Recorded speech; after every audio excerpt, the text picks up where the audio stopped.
சின்ன எக்ஸ்பீரியன்ஸ் சொல்லிடுறேன். ஸோ நான் கால் பண்ணேன் ஆக்சுவலாக நியர்பை பிரான்ச்சஸ் வந்து என்கர் பண்ண கால் பண்ணேன். ஸோ கால் பண்ணும்பொழுது பார்த்தீங்கன்னா வலதுபக்கம் பிரான்ச்சஸ் இருந்துச்சு.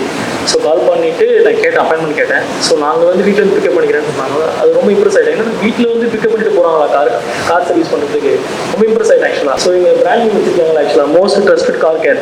உண்மையாகவே நீங்கள் மோஸ்ட் ட்ரஸ்டட் கார் கேர் தாங்க. Thank you sir. அது நீங்கள் கொடுத்த பட்டம் தான் சார் எங்களுக்கு.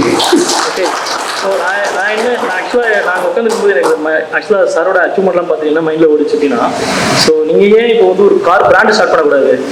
So it's like Mahindra, Hyundai, so அது மாதிரி ஏன் ஸ்டார்ட் பண்ணக்கூடாது? ஏன்னா இந்த ஒரு ஜஸ்ட் கார் வாஷில் ஆரம்பிச்சுட்டு ஸோ நிறைய அரௌண்ட் 900 சர்வீஸ் பண்ணுறீங்களா? ஸோ இந்த சர்வீசஸ்லாம் பார்த்தீங்கன்னா ஸோ நீங்கள் கார் பிராண்ட் ஸ்டார்ட் பண்ணிங்கன்னா ஸோ மற்ற கம்பெனியோட நல்லா பண்ண முடியும். மேபி நான் ஜஸ்ட் யோசிச்சு சொல்கிறேன் மேபி. ஓகேங்களா? ஸோ அண்ட் ஆல்சோ நான் வந்து இங்கே மோஸ்ட்லி 5K காரில் தான் வந்து நான் கார் வாஷ் பண்ணுறது. வாஷ் பண்ணாலும் சரி, எந்த ஒரு சர்வீஸ் எடுத்தாலும் அதை தான் எடுத்துப்பேன்.